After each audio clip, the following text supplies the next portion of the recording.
It'll be great to talk to Dr. Tracey Wilen this morning. Dr. Wilen, a prominent thought leader on the impact of technology on society, work and careers. She's been a scholar at Stanford University and has held leadership positions at Apple, HP, Cisco, and the Apollo Group. Dr. Wilen's authored 11 books now, including Women Lead, Career Perspectives from Workplace Leaders, and her newest book, Employed for Life, 21st Century Career Trends. Dr. Wilen, good morning. Oh, good morning, and thank you for having me. Oh, my pleasure. I mean, I know you've been on CNN and Fox and CBS News, and so now you're on my show. I feel very privileged, actually, so quite happy to have you. This is exciting for me. Thank you. So is March Women's Month, or is this Women's History Month this month? Yes, so it's Women's History Month, and it started as a day and then evolved into a week, and now it's a month, and I think it's exciting so we can spend all month celebrating the accomplishments of women. We've had some very powerful women that have come out of Edmonton. We have parks named after them that fought the BNA Act so women could be recognized as persons at the turn of last century.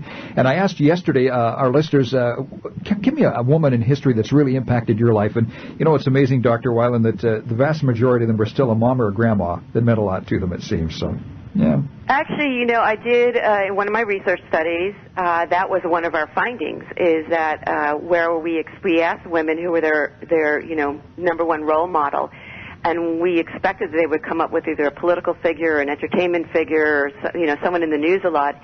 And overwhelmingly, in over 200 interviews, women overwhelmingly said it was either a mother or a grandmother or an aunt. And that to me was a big shift, because it used to be that women didn't look to their mothers as role models, at least in a professional capacity. And now they're looking to their moms as key role models. And I think that's a big shift and exciting. Well, I know that your theme is Woman Up in 2015, and you note that 2015 could be an up year for women in the workplace. And I'm wondering why you feel that way, Dr. Wilen.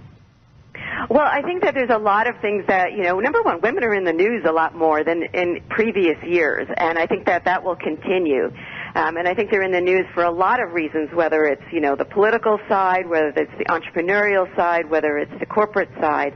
And so I'm just, even our older women are making the news headlines about, how they're changing lifestyles and setting trends. So I'm very up on women in 2015, and I think this is just going to continue.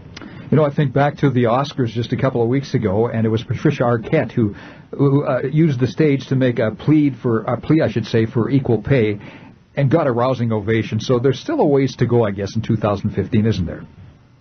Yes, and I think that a lot of industries we have discrepancy and variation, and in fact, one of the reasons why I think women are in the conversation even more is because you have these statements, but more it's analyzed. I mean, I was impressed that Google, right, who's statistical oriented firm, looked at the numbers of diversity numbers in their own firm, and it showed that there's a lot of disparity, and want to become transparent about it and open up the conversation. So that's why you see now more people are openly conversing about this disparity and discrepancy. I'm not going to get time to ask all the questions I want to, but let's ask one here where kind of the rubber meets the road. If there's a woman in a workplace right now and she's not being treated as she thinks she should, is there a chance to change things from within, or would you just advise to look around somewhere else possibly?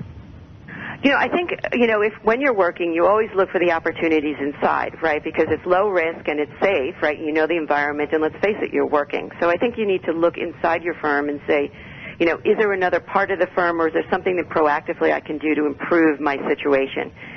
If you can, then while working, I always remind people, stay working. Are there other environments that are more supportive for me? Should I be looking outside in some other kind of firm that may welcome me more? So I think this is something, when the job market is up, and a lot of people are optimistic about the job market today, this could be the time that people should explore internally and externally. I might have time for one more question here. You mentioned that women of all ages are minding their own business, and I wonder what you mean exactly by that statement. Well, over the past 15 years, the number of women-owned businesses has grown by 54%, and there's 8.3 million owned businesses.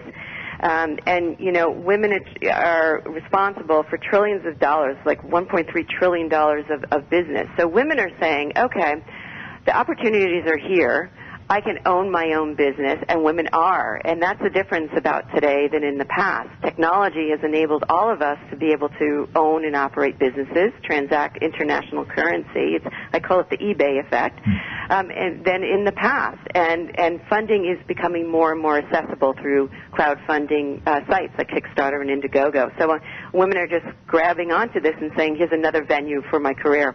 Well, Dr. Wilen, we have run out of time, but if people want more, how can they follow your blog? How can they follow you? Sure, thank you. So my website is TraceyWilen.com, TraceyWilen.com, or my Twitter is @TraceyWilen, and I'm on LinkedIn and Facebook under Tracey Wilen. Awesome.